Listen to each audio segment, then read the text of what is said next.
446 میں آ کر شیعوں کی حکومت کو ختم کیا تغرل بیگ سلجوکی نے۔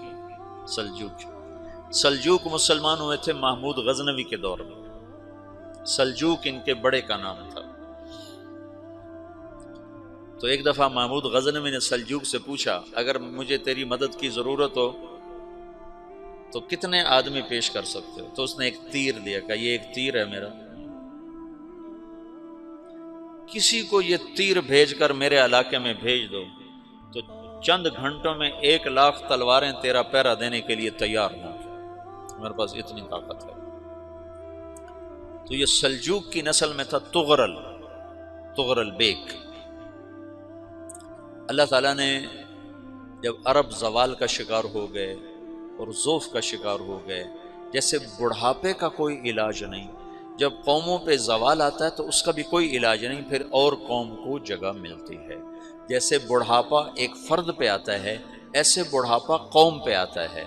قوم کا بڑھاپا جوانی میں نہیں لوٹ سکتا، جیسے فرد کا بڑھاپا جوانی کی طرف نہیں لوٹ سکتا، قوم کا بڑھاپا جوانی کی طرف نہیں لوٹ سکتا، کوئی علاج نہیں، نئی نسل کا آنا ہی علاج ہے۔ تو عرب دھل چکے تھے، 600 سال بہت ہوتے ہیں حکومت کو، اپنی صفات گم کر چکے تھے، اب نئے خون کی ضرورت تھی۔ تغرل بیگ پہلا شخص تھا جس نے آ کر اہل سنت والجماعت کو استحکام بخشا، شیعوں کی حکومت کو ختم کیا، بغداد سے، شام سے، ان سارے علاقوں سے۔ صلاح الدین ایوبی نے اسماعیلی شیعہ کی حکومت کو ختم کیا، مصر۔ العاضد ان کا آخری خلیفہ تھا۔ صلاح الدین ایوبی نور الدین زنگی رحمۃ اللہ علیہ کا پروردہ تھا، اس کا دوست تھا، اس کے دوست بھی تھا، بچہ بھی تھا اس کے سامنے، زیادہ لکھنے پڑھنے کا شوق تھا۔ پھر اللہ تعالیٰ نے اس سے کام لیا اور اس کو مصر کا گورنر بنا کے بھیجا، مصر کی مدد کے لیے بھیجا۔ تو وہاں اس نے صلاح الدین ایوبی نے وہاں ختم کیا، تغرل بیگ نے یہاں ختم کیا۔ تو پھر سلجوک جو تھے نا یہ اقتدار میں آئے، ادھر ختم ہو گئی سلطنت بنو عباس کی، مصر ایک چھوٹی سی ترکوں کی سلطنت۔ تو اللہ تعالیٰ پھر مرکزیت کے لیے ایک نظام چلایا، دو لشکر آپس میں لڑ رہے ہیں ایک میدان میں، ایک جنگلی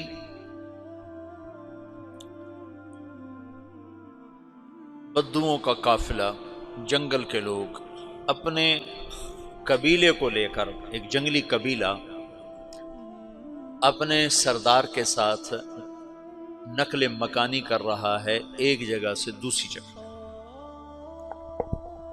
اللہ کا نظام کہ یہ لوگ چلتے چلتے چلتے اس وادی میں پہنچ گئے جہاں جنگ ہو رہی ہے، دو لشکر آپس میں لڑ رہے ہیں۔ جب یہ وہاں پہنچتے ہیں تو ایک لشکر کے قدم اکھڑ رہے ہیں اور دوسرا غالب آ رہا ہے۔ ان کو نہیں پتا شکست کھانے والے کون ہیں اور فتح پانے والے کون ہیں، ان کو نہیں پتا۔ اس جنگلی قبیلے کے سردار کا نام بھی تغرل ہے، تغرل۔ تو یہ سردار کہتا ہے جو شکست کھا رہے ہیں ان کی مدد کرو، کچھ پتہ نہیں کون ہے، کہتا جو شکست کھا رہے ہیں ان کی مدد کرو۔ تو 400 وحشی جنگلیوں نے فاتح لشکر کے پیچھے حملہ کر دیا۔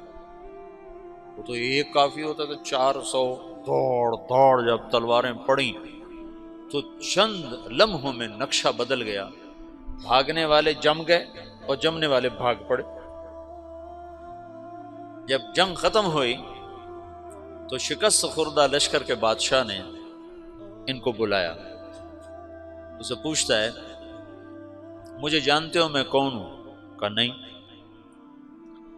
کہا تو تم نے میری مدد کیوں کی؟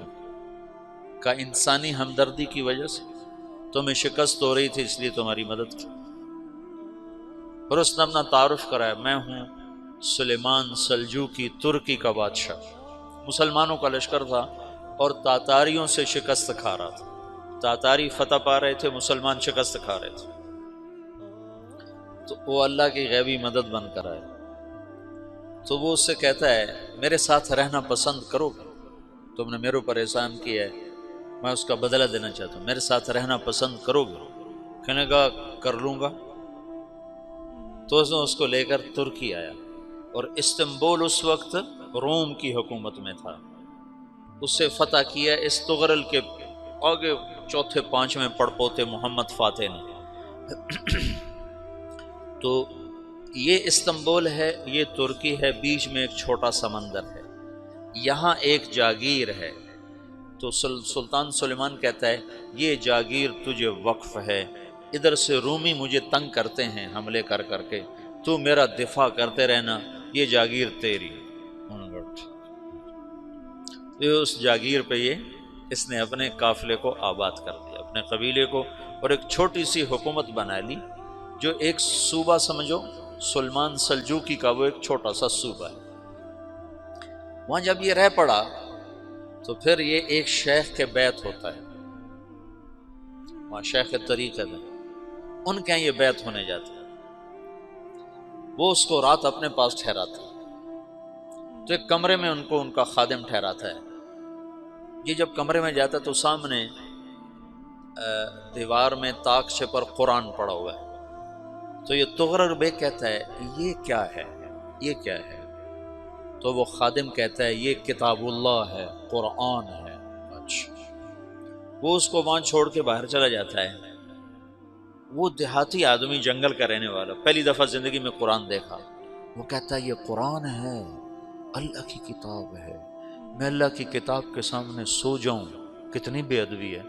تو اس نے ایسے قرآن اٹھایا اور سر پہ رکھ لیا اور کھڑا ہو گیا، ساری رات قرآن سر پہ رکھ کے کھڑا رہا۔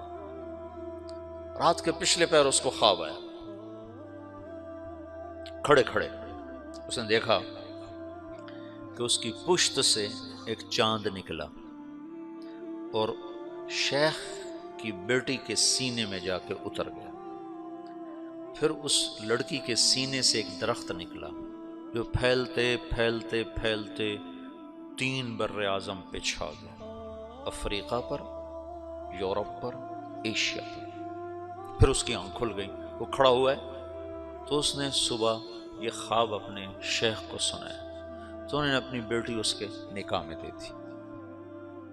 اس بیٹی سے ایک بچہ پیدا ہوا، تغرل بیگ نے اس کا نام رکھا عثمان، عثمانی ترک نام سنا ہوا، جو میں نے کل بتایا تھا کہ 1924 میں وہ خلافت ختم ہوئی۔ تو ایک بیٹا پیدا ہوا عثمان۔